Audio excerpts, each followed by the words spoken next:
Okay, so let's get something straight. Pretty much everything you think you know about your reflection, it's wrong. It's a lie.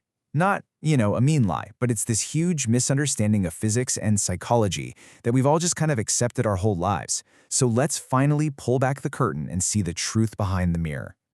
I mean, you've definitely asked yourself this, right? Probably since you were a kid. It just doesn't make any sense. How could a simple piece of glass decide to mess with one direction but not the other? It's one of those paradoxes that's been hiding in plain sight forever, and today we're going to absolutely shatter it. All right, first, let's just all get on the same page about how truly weird this whole thing is. We're about to stare down what feels like a totally impossible physical trick. Go on. Seriously, try it right now. You raise your right hand, and that person in the mirror, well, they raise what looks like their left hand. It's a perfect instant swap. But then, look down. Your feet are still on the floor. Your head is still on top. Nothing's changed there. So you get this horizontal flip, right? But the vertical axis, totally untouched. This is the core of the whole mystery. It really seems like the mirror is making a choice, treating one dimension completely differently than the other one. So what's going on here? Is the mirror just biased? Does it have a favorite way to flip things? Well, the answer is no, because the entire question, the very foundation of how we've been looking at our reflection, is just plain wrong. You see, the key to solving this whole puzzle isn't actually in the mirror. Nope, it's in your mind. The answer comes when we stop looking at the flat world we think we see and start seeing the world that's actually there. So here's the big secret. When you look at your reflection, your brain just automatically treats it like a picture, a flat, two-dimensional image. You see left, you see right, you see up, and you see down. That's it. But a mirror isn't a flat picture, is it? It's really more like a window into a three-dimensional reflected world. And in that world, the rules are perfectly logical. The only deception happening is that we're ignoring the most important dimension of all. Okay, get ready, because this is the moment that changes everything. This is the big reveal. The mirror isn't flipping you horizontally. Not at all. That's it. That's the whole secret. The mirror reverses you through the glass. It swaps your front and your back. It inverts you along the depth axis.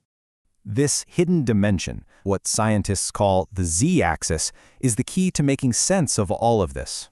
The official term for this is depth inversion. Think about it. The light from your nose has the shortest trip to the mirror and back. The light from the back of your head, that's the longest trip. The mirror perfectly preserves your up and down and your left and right. The only thing it inverts is your depth. So you're not being spun around. It's more like you're being pulled through the mirror front first, and then you're recreated as this sort of inside-out version of you. Your reflected heart is in the same spot as your real heart, just, on the other side of your reflected chest. It's wild. It really just comes down to the simple path of light. The light rays travel in a straight line, forward and back. There is zero horizontal spinning involved in the physics of what's happening. None. And that's why you're never flipped upside down. I mean, for that to happen, the mirror would have to somehow fight gravity and put your reflected head down where your feet are. It doesn't do that. It just simply and consistently inverts depth. Okay, so if the mirror is only flipping you front to back, why are we all so totally convinced that it's swapping left and right? Well, that's where the second part of our story begins. This isn't about physics anymore. Now it's about psychology.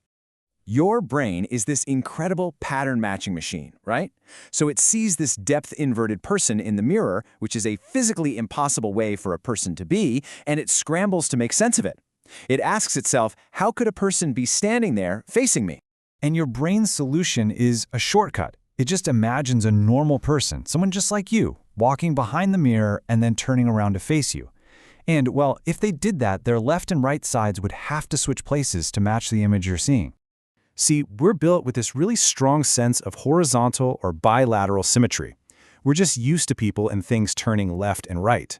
So our brain defaults to the explanation it knows best, rotation, instead of the actual deeply strange reality of inversion.